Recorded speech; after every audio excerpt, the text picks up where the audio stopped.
আসসালামু আলাইকুম ওয়া রাহমাতুল্লাহি ওয়া বারাকাতুহু। আলহামদুলিল্লাহি রাব্বিল আলামিন ওয়াল আকিবাতু লিল মুত্তাকিন ওয়া লা উদওয়ানা ইল্লা আলাল যালিমিন ওয়াস সালাতু ওয়াস সালামু আলা সাইয়্যিদিল আমবিয়াই ওয়াল মুরসালিন নবিয়্যিনা ওয়া হাবিবিনা ওয়া ইমামিনা ওয়া কুদওয়াতিনা ওয়া কায়েদিনা মুহাম্মদ ইবনে আব্দুল্লাহ وعلى آله وصحبه ومن تبعهم بإحسان إلى يوم الدين أما بعد أهلا سهلا مرحبا بكم। আজ রোজ বুধবার মোতাবেক 26 জুন 2024 রিয়াদস্থ রওজা ইসলামিক দাওয়া সেন্টার কর্তৃক আয়োজিত লেভেল ভিত্তিক লেভেল 2 এর তাওহীদ সাবজেক্টের আজকের বিষয়বস্তু হচ্ছে রাসূলদের প্রতি ঈমান বা বিশ্বাস রাখা সম্পর্কে। আল্লাহ সুবহানাহু ওয়া তাআলা যুগে যুগে মানুষের হেদায়েতের জন্য তার সবচেয়ে প্রিয় বান্দা নবী রাসূলদেরকে স্ব জাতির কাছে পাঠিয়েছিলেন, স্ব ভাষাভাষী করে। যেই নবীকে যেই কওমের কাছে পাঠিয়েছিলেন ওই কওমের লোকেরা যে ভাষায় পারদর্শী ঠিক ওই ভাষাভাষী করে পাঠিয়েছিলেন। আমাদের নবী মুহাম্মদ সাল্লাল্লাহু আলাইহি ওয়াসাল্লাম আরবি ভাষায় আরবদের কাছে তিনি এসেছিলেন, কারণ আমাদের নবী একমাত্র তিনি যিনি হচ্ছে ইসমাইলের বংশ থেকে এসেছেন। এছাড়া ম্যাক্সিমাম নবী কিন্তু ইসহাকের বংশ থেকে আসছে। ইব্রাহিম আলাইহিস সালামের 2 সন্তান, কয় সন্তান? 2 বিবির থেকে আল্লাহ 2 সন্তান দান করেছিলেন। বড় বিবির গর্ভ থেকে এসেছিল ইসহাক নামক পুত্র সন্তান, আর ছোট বিবি হাজেরার গর্ভ থেকে এসেছিল ইসমাইল। কিন্তু বড় বিবির আগে ছোট বিবি সন্তান আগে আল্লাহ দান করলেন। এই জন্য বলা হয়ে থাকে ইসমাইল ইসহাকের থেকে প্রায় 12 বা 13 বছরের বড় ছিলেন, 13 বছরের বড় ছিলেন। এখন ইব্রাহিম ছেলে ইসহাক, ইসহাকের ছেলে ইয়াকুব, এই ইয়াকুবের নামই হচ্ছে ইসরাইল। ইয়াকুবের নাম কি ভাই? ইসরাইল। এটা হচ্ছে আরবি ভাষা না, এটা হিব্রু ভাষা, যার অর্থ হচ্ছে আব্দুল্লাহ। যার অর্থ কি ভাই? আব্দুল্লাহ। আর ঈসা এই ইয়াকুবের বংশধরকেই বলা হয় বানি ইসরাইল। নামটা কোরআনে আমরা শুনিনি? ইয়া বানি ইসরাইল আযকুরু নি'মাতি আল্লাতী আনআমতু আলাইকুম ওয়া আন্নী ফাদ্দালতুকুম আলাল আলামিন। কুরআনুল কারীমের 15 পারার প্রথম সূরার নামই হচ্ছে বানি ইসরাইল। সুতরাং এবং ইয়াকুব আলাইহিস সালামের ছেলে হচ্ছে ইউসুফ। এইভাবে ম্যাক্সিমাম নবী এসেছিল এই ইয়াকুবের বা ইসহাকের বংশ থেকে। একমাত্র আমাদের নবী এসেছিলেন ইসমাইল আলাইহিস সালামের বংশ থেকে। আর ইসমাইল এবং হাজেরাকে ইব্রাহিম যখন আমরা যেটাকে বলি বনবাস বা বর্তমানে কাবাঘর এখানে রেখে গেছিলেন, একবার চতুর্দিকে বন জঙ্গল, কোনো মানুষের বসতি ছিল না, একবারে মানে জঙ্গল বন, মানে অনাবাদি জায়গা। ওইখানে রেখে গেলেন, আল্লাহর কাছে রেখে যাওয়ার সময় দোয়া করলেন, রব্বি ইন্নি আসকান্তু মিন যুররিয়াতি বিওয়াদিন গায়রি যি যারইন ইনদা বাইতিকাল মুহাররাম রব্বানা লিয়ুকিমুস সালাহ ফাজআল আফইদাতাম মিনান নাস তাহবি ইলাই ওয়ারযুকহুম মিনাস সামারাত। ইব্রাহিম আলাইহিস সালাম সূরা ইব্রাহিমের শেষ পৃষ্ঠার আগের পৃষ্ঠায় দেখবেন এই দোয়াগুলো তিনি করেছিলেন, সেখানে আল্লাহ উল্লেখ করেছেন। তার মধ্যে একটা দোয়া এই ছিল, ওইখানে কোনো হে আল্লাহ আমি আমার সন্তানদেরকে এখানে রেখে যাচ্ছি, পরিবারকে, আল্লাহ তুমি মানুষের মন তাদের দিকে ধাপিত করো। দোয়া করলেন। অবশেষে ইয়ামান থেকে জুরহুম গোত্রের লোকেরা পাশ দিয়ে যাচ্ছিল, একটা ব্যবসায়ী কাফেলা, তাদেরকে তারা দেখলো যে এখানে একজন মহিলা এবং একটা ছোট্ট সন্তান। তখন ওই কাফেলার যিনি প্রধান ছিলেন তিনি হাজেরা আলাইহিস সালামের কাছে অনুমতি চাচ্ছেন, আপনি যদি অনুমতি দেন তাহলে আমরা এখানে বসতি শুরু করব। এই লোকগুলো, এই জুরহুম গোত্রের এই লোকগুলো, এরা হচ্ছে আরবিতে কথা বলতো। কোন ভাষায়? এই আরবিতে যখন ওরা বসতি শুরু করলো তখন ইসমাইল আলাইহিস সালাম ওদের সাথে উঠা বসা করতে করতে তিনিও আরবি শিখলেন। কি শিখলেন? অথচ ইব্রাহিমের আরেক সন্তান ইসহাক তিনি আরবি বলতে পারেন না। তো রাসূল সাল্লাল্লাহু আলাইহি সাল্লাম এই বংশ থেকে যারা এসেছিল সবাই আরবি, তাই তিনি হচ্ছে আরবদের কাছে আল্লাহ তাকে পাঠিয়েছিলেন। তার ভাষাটা ছিল আরবি। তার ভাষাটা ছিল কি? সূরা ইব্রাহিমের 4 নম্বরে আয়াতে আল্লাহ বলছেন, ওমা আরসালনা মির রাসূলিন ইল্লা বিলিসানি কওমি লিউবাইয়িনা লাহুম। আমি সমস্ত নবী রাসূলকে স্ব জাতির কাছে পাঠিয়েছি এবং স্ব জাতি যেইভাবে কথা বলতো সেই ভাষাভাষী করে, যাতে করে আল্লাহর পক্ষ থেকে প্রাপ্ত বিধানগুলো তাদের অনুসারীদের কাছে সঠিকভাবে তারা বর্ণনা করতে পারে। কথায় কথায় এসে যায়, এই যে আমাদের দেশে জুমার দিনে খুতবা, জুমার দিন আসলে খুতবা হচ্ছে দুটো। কয়টা ভাই? দুটো। কিন্তু এখানে 3টা খুতবা দেওয়া হয়। প্রথমে 1 ঘন্টা এটার নাম দেশে আলোচনা। আরে ভাইরে, আলোচনা এটা বাংলাতে বললেন, এর নামই তো খুতবা। এই ভাই কোথায় যাবেন? রিক্সাওয়ালাকে যদি বলেন ভাই আমি ঢাকা বিশ্ববিদ্যালয়ে যাব, ও চিনবে না। ওকে বলেন যে ঢাকা ইউনিভার্সিটিতে যাব, তাইলে ও চিনবে। আরে ভাই, ইউনিভার্সিটি আর বিশ্ববিদ্যালয় তো একই। তাহলে আপনি হচ্ছে এই নাম দিলেন, এটা হচ্ছে আলোচনা। এটা একটা বেদাত। এই আলোচনাটাই আপনি খুতবা করেন।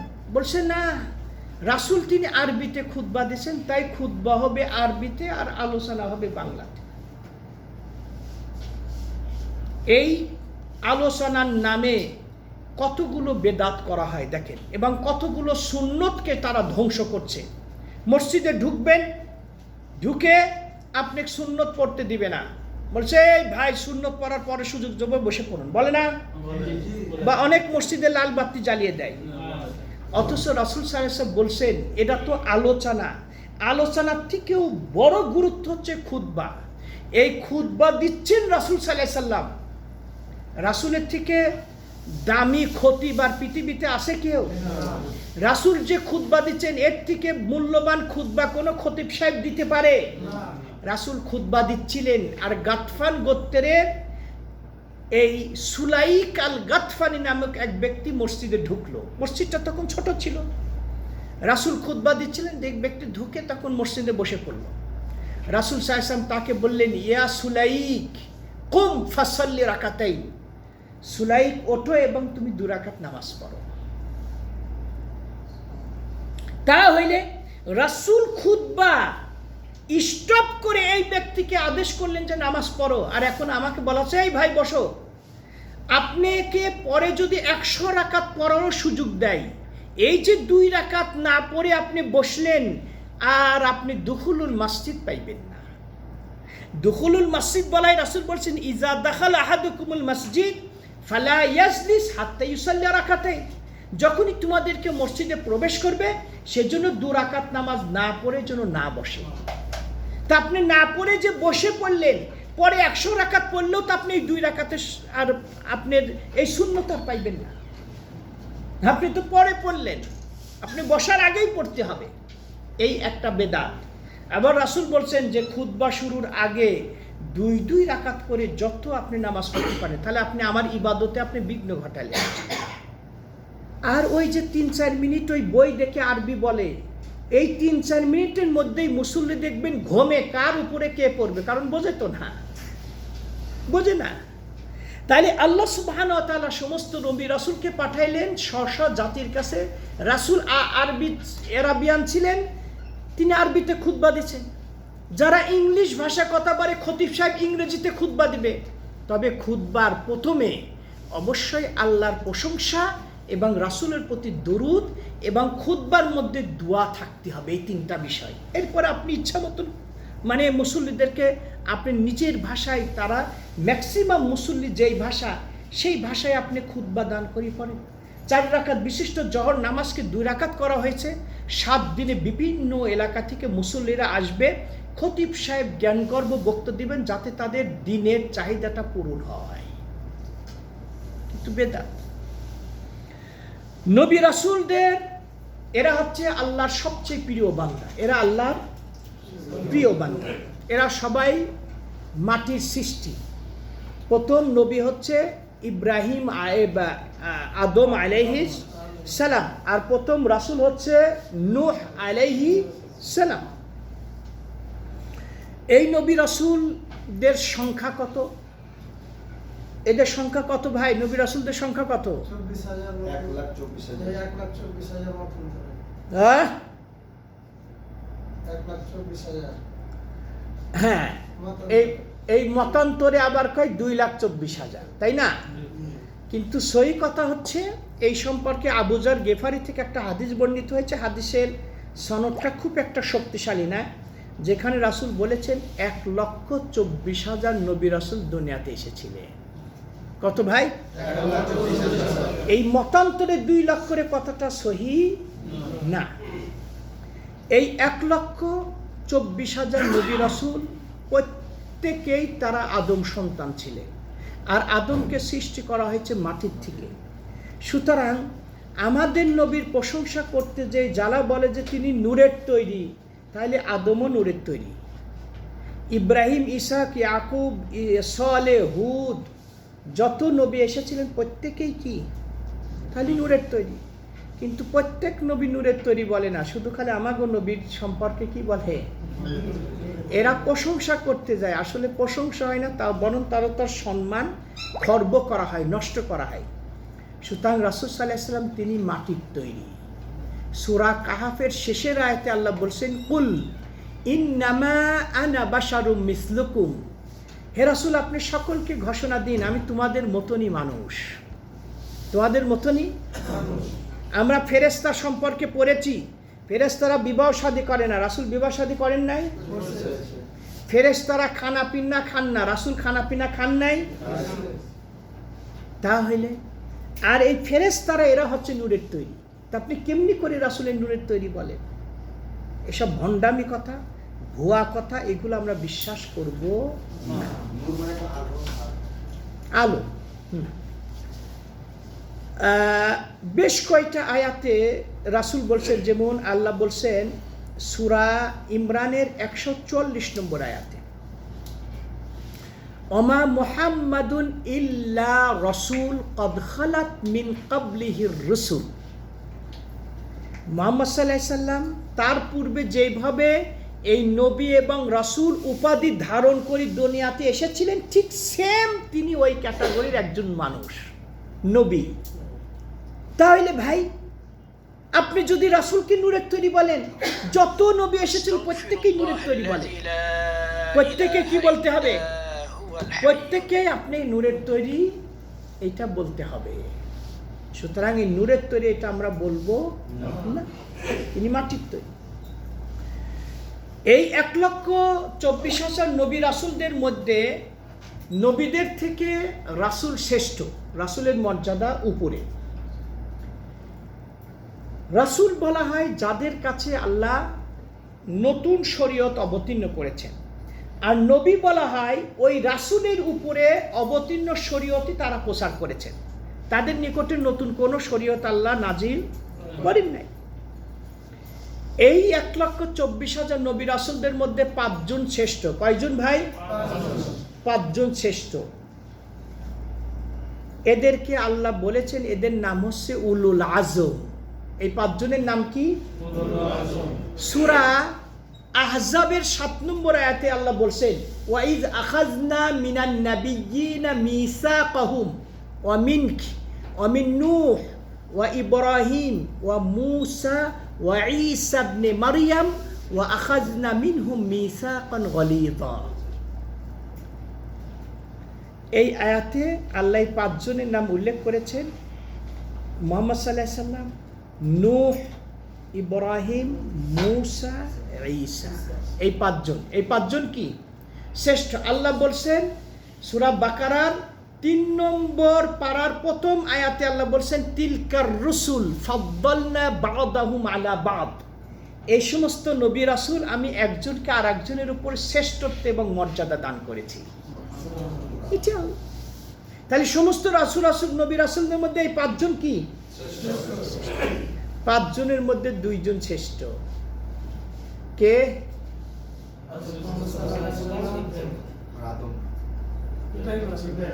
এই আদমকে এই জন্য আপনি ঘুমান, এই আদম তো 5 জনের মধ্যে নেই, আপনি আদম কি তা কর? এই 5 জনের মধ্যে 2 জন শ্রেষ্ঠ, তিনি হচ্ছেন মুহাম্মদ সাল্লাল্লাহু আলাইহি সাল্লাম এবং ইব্রাহিম।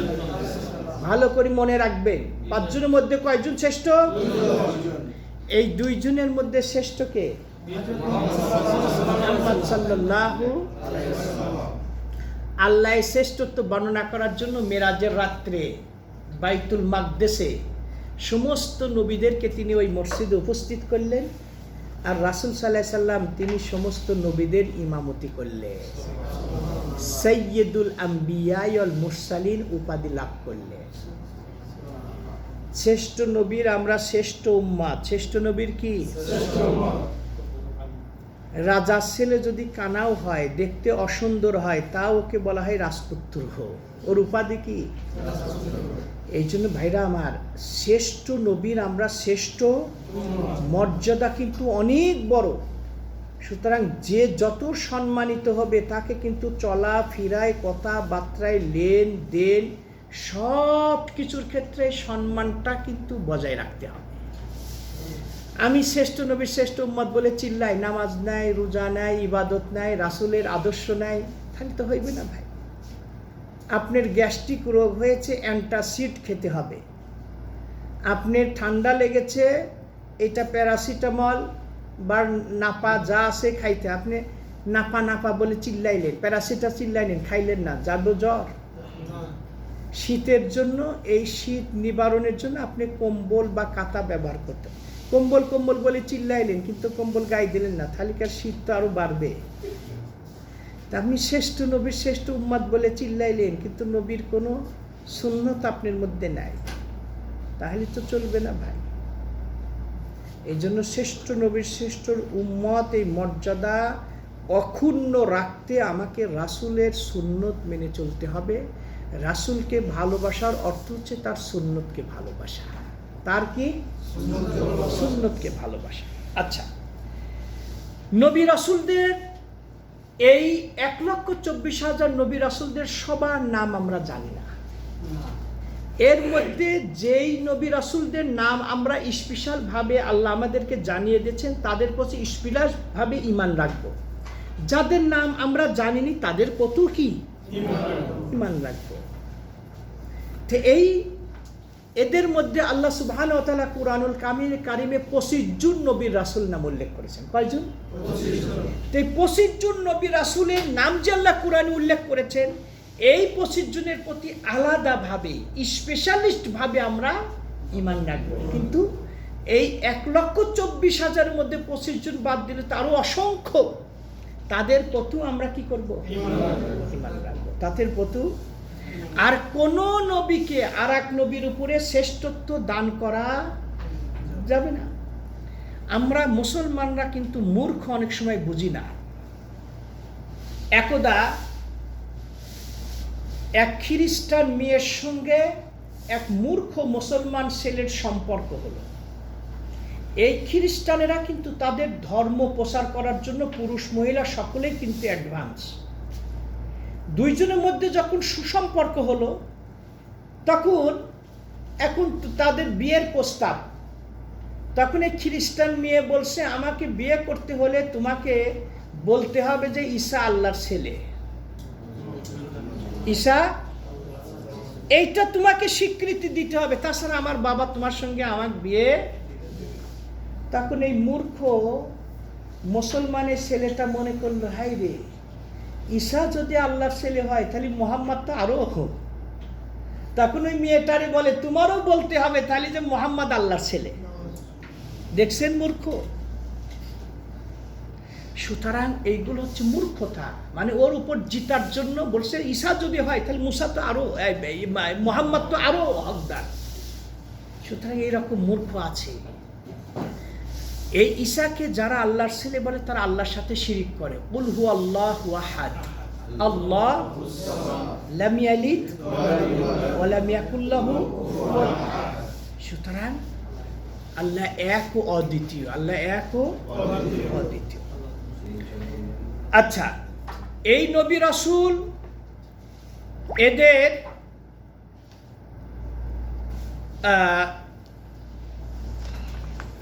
প্রতি যদি আমরা ঈমান আনি, তাহলে এদের প্রতি, নবী রাসূলদের প্রতি ঈমান আনার গৌরবময় ফলাফল কি? ফলাফল এই নবী রাসূলদের মধ্যে আল্লাহ সুবহানাহু ওয়া তাআলা যাদের উপরে আসমানি কিতাব নাজিল করেছিলেন, আমরা আগে পড়লাম যে আসমানি কিতাবও অসংখ্য। এর মধ্যে 4খানা প্রসিদ্ধ, কোরআন, তাওরাত, জবুর, ইনজিল। তে কোরআন নাজিল করা হয়েছিল আমাদের নবীর উপরে, তাওরাত নাজিল করা হয়েছিল মুসার উপরে, ইনজিল ঈসা আর জাবুর দাউদ আলাইহিস সালামের উপরে আল্লাহ নাজিল করেছিলেন। আচ্ছা, অসংখ্য আয়াতে আল্লাহ বলছেন ইন্না ওয়াহাইনা ইলাইকা কামা ওয়াহাইনা ইলা নূহি ওয়ান নাবিয়্যিনা মিন বা'দি। হে রাসূল, আমি ওইভাবেই আপনার উপরে ওহী করেছি যেইভাবে নূহ এবং অন্যান্য তারপরে নবীর উপর আমি ওহী করেছিলাম, ঠিক আপনার উপরেও। তার এর যারা বোঝাচ্ছে অসংখ্য নবী। মা কানা মুহাম্মাদুন আবা হাদিম মির রিজালিকুম ওয়ালাকি রাসূলুল্লাহি খাতামান নাবিয়্যিন। রাসূল সাল্লাল্লাহু আলাইহি ওয়াসাল্লাম মুহাম্মদ তোমাদের কাহর পিতা নন, বরং তিনি হচ্ছে আল্লাহর রাসূল এবং শেষ নবী। এবং সুতরাং যারা হচ্ছে বলে যে না মুহাম্মদ শেষ নবী না, নবুয়তের দরজা এখনো খোলা আছে, তারা কাফের। তারা কি? এই গোলাম আহমদ কাদিয়ানি, যারা কাদিয়ানি সম্প্রদায় বলছেন নবুয়ত এখনো জারি আছে, তারা কাফের। তারা যারা তাদেরকে কাফের হওয়ার ব্যাপারে সন্দেহ করবে তাদের ঈমানের মধ্যে ত্রুটি আছে। তাদের ঈমানের মধ্যে কি আছে? তাদের ঈমানের মধ্যে ত্রুটি আছে। এই গোলাম আহমদ কাদিয়ানি, এই শয়তান নিজেকে নবী দাবি করার জন্য যুক্তি বলছে যে আল্লাহ আমার নাম কুরআনে উল্লেখ করেছে, সূরা সফ, সেইখানে আল্লাহ বলছেন যে ঈসা আলাইহিস সালাম মিন বা'দি ইসমুহু আহমদ। ঈসা আলাইহিস সালাম তার উম্মতদেরকে সুসংবাদ দিচ্ছেন যে আমার পরে একজন নবী আসবে, তার নাম হবে আহমদ। তার নাম হবে কি? আহমদ। তখন এই গোলাম আহমদ বলে যে আমি গোলাম শব্দটা কেটে দিলাম, আল্লাহ আমার নামই কোরআনে কইছে, আমি সেই আহমদ। এই নিয়ে তৎকালীন সময় একজন হচ্ছে বর্ষিয়ান আলেম ছিলেন, এই সহি আকীদার, নাম তার সানাউল্লাহ অমৃতসরী। কি নাম? সানাউল্লাহ। এর সাথে বাহাস হচ্ছে। এই গোলাম আহমদ যখন বলল আমি গোলাম কেটে দিয়ে আল্লাহ আমার নামই বলছে কোরআনে, তখন সানাউল্লাহ বলছে তোর বক্তব্য শেষ? বলছে হ্যাঁ। বলছে আমার নাম সানাউল্লাহ, আমি সানা শব্দটা কেটে দিয়ে আল্লাহ হয়ে তোর নবুয়ত আমি বাতিল ঘোষণা করছি। মাঝে মধ্যে যেমন কুকুর তেমন মুগুর দিতে হয়। তুই আহমদ বলছিস, আমি সানা শব্দ কেটে দিয়ে আল্লাহ, আল্লাহ তো নবুয়ত দেয়, আমি তোর নবুয়ত বাতিল ঘোষণা করলাম। পরবর্তীতে বাথরুমে ওর মৃত্যু হয়েছিল। সুতরাং যারা আমাদের নবীকে শেষ নবী বলবে না তারা মুসলমান না।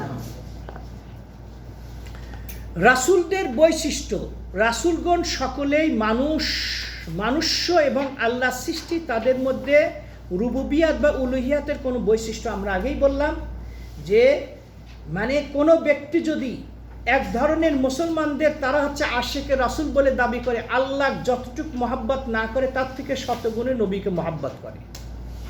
এবং মদিনায় যে আমরা তো সেখানে বেশ কয়েক বছর আলহামদুলিল্লাহ ছিলাম, দেখেছি এই হজের মৌসুমে বিভিন্ন দেশ থেকে হাজিরা আসতো, হেজে ওখানে কোরআনের সেলফ আছে না, ওই সেলফের ভিতরে কাগজ লিখে দিত, হে মুহাম্মদ সাল্লাল্লাহু আলাইহি ওয়াসাল্লাম, আমাদের দেশে যুদ্ধ চলছে, আমরা আপনার সাহায্য চাই।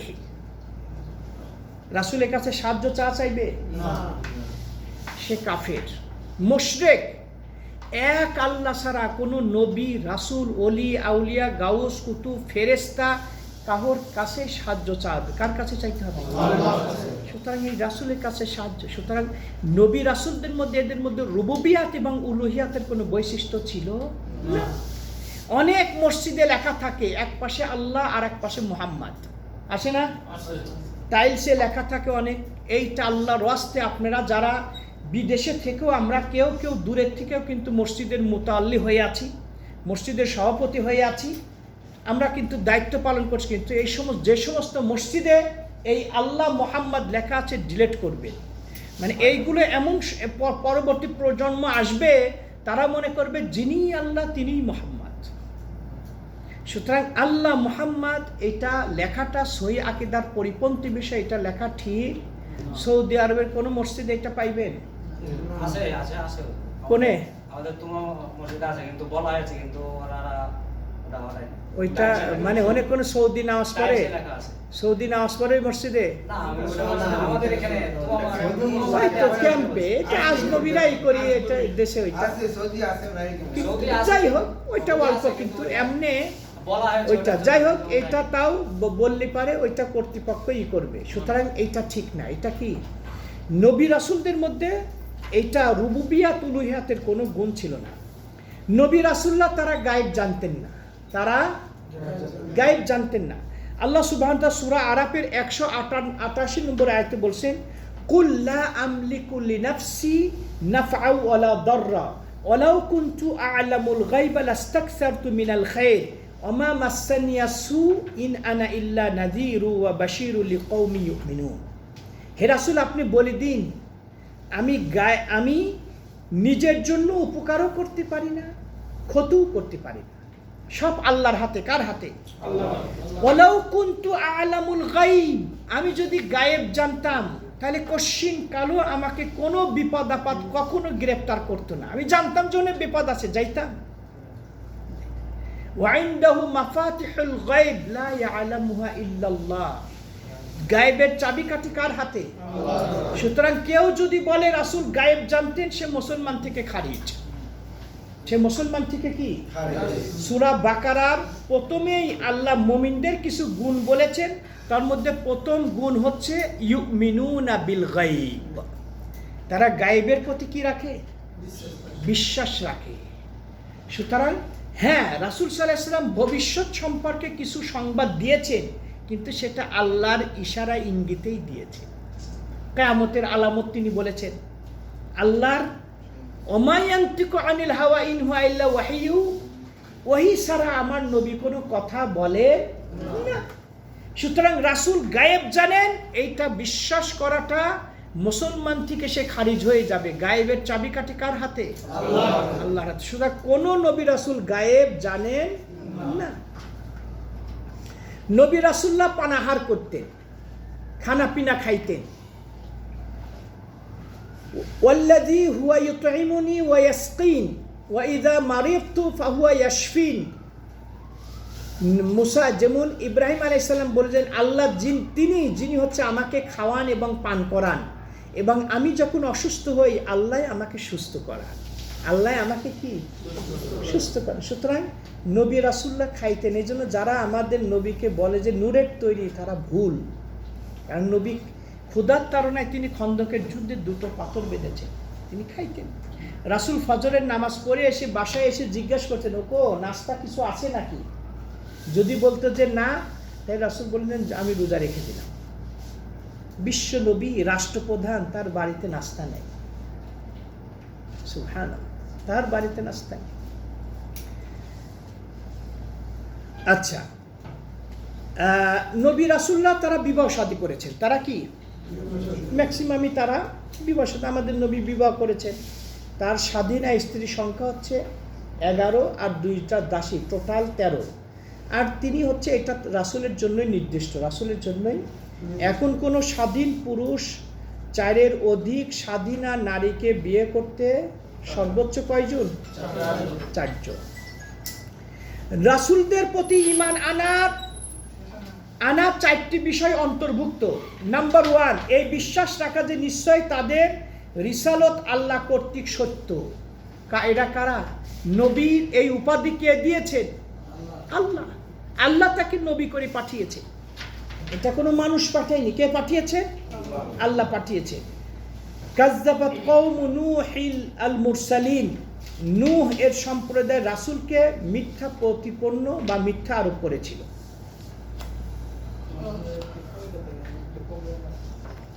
সুতরাং সমস্ত নবী রাসূল আল্লাহর পক্ষ থেকে এসেছেন, আল্লাহর পক্ষ থেকে মনোনীত। কার পক্ষ থেকে? আল্লাহর পক্ষ থেকে। 2 নম্বর, রাসূলদের মধ্যে থেকে যাদের নাম আমরা জেনেছি তাদের প্রতি বিশ্বাস রাখা স্পেশালিস্ট ভাবে আমরা বললাম, সেইটা হচ্ছে 1,24,000। এর মধ্যে 5 জন শ্রেষ্ঠ, যেটা হচ্ছে এই সূরা আহজাবের এটা 7 নম্বর আয়াতে, যেটা আমরা আয়াতটা আগে উল্লেখ করলাম। ওয়ালাকাদ আরসালনা রুসুলাম মিন ক্বাবলিকা মিনহুম মান কাসাসনা আলাইক ওয়া মিনহুম লাম নাকসুস আলাইক। সূরা গফিরের 78 নম্বর আয়াতে বলছেন, হে রাসূল, আমি আপনার পূর্বে অনেক রাসূল পাঠিয়েছি যাদের কিছু কিছু মানে বৃত্তান্ত, জীবন বৃত্তান্ত, ওদের ঘটনা আপনার কাছে বর্ণনা করেছি, আর কিছু আমি বর্ণনা করি নাই। 3 নাম্বার, রাসূলদের কাছ থেকে যে সমস্ত খবর বা সংবাদ প্রমাণিত তা বিশ্বাস করা। নবী রাসূল যা বলেছেন সেটা বিশ্বাস করব। সেটা কি? সেটা বিশ্বাস। রাসূল যা বলেছেন সেটা আমরা কি করব? বিশ্বাস করব। কোনো অস্বীকার, কোনো হাদিসকে, কোনো রাসূলের সুন্নতকে কেউ যদি অস্বীকার করে তাহলে ইসলাম থেকে খারিজ। এবং রাসূলের কোনো সুন্নত নিয়ে ঠাট্টা বিদ্রুপ করলেও সে কি? ইসলাম থেকে খারিজ। 4 নাম্বার, তাদের মধ্যে থেকে সেই রাসূলের শরীয়তের প্রতি আমল করা যাকে আমাদের কাছে রাসূল করে পাঠানো হয়েছে। আমাদের রাসূল আসার পরে পূর্ববর্তী নবীদের আর ধর্ম চলবে না, তবে আমাদের ধর্ম পূর্ববর্তী নবীদের উপরে আল্লাহ যে বিধান নাজিল করেছেন, যেগুলো সাপোর্ট করেছেন সেইগুলো মানব, আর যেগুলো সাপোর্ট করেনি সেইগুলো। মুসা আলাইহিস সালামের জামানায় এই পোশাকে যদি না পাকি লেগে যেত, আমরা ধৌত করলেই পবিত্র হয়ে যায়, কিন্তু ওদের কেটে ফেলতে হতো, সুতরাং কোরআন আসার পরে পূর্ববর্তী সমস্ত শরীয়ত এটা মনসুখ হয়ে গেছে, তবে যেগুলো আমাদের শরীয়ত সাপোর্ট করেছে এইগুলো ছাড়া। সর্বশেষ ভাইরা আমার, নবী রাসূলদের প্রতি ঈমান আনার গৌরবময় ফলাফল সংক্ষেপে, প্রথমত আল্লাহর রহমত এবং বান্দার প্রতি তার অনুগ্রহ সম্পর্কে অবগত হওয়া, যে আল্লাহ পাক তাদের কাছে রাসূল পাঠিয়েছেন, এটা আমাদের অনুগ্রহ। রাসূলের মাধ্যমে আমরা বিধিবিধানগুলো পেয়েছি, তিনি আমাদেরকে সুন্দর করে শরীয়ত আল্লাহর পক্ষ থেকে পৌঁছিয়ে দিয়েছেন। দ্বিতীয়ত হচ্ছে বান্দা আল্লাহ পাকের এই সমস্ত মহান নিয়ামতের শুকরিয়া আদায় করা। আমরা শুকরিয়া আদায় করব যে আল্লাহ আমাদের কাছে নবী রাসূল পাঠিয়েছেন, তারা আল্লাহর পক্ষ থেকে শরীয়ত আমাদেরকে পৌঁছে দিয়েছে।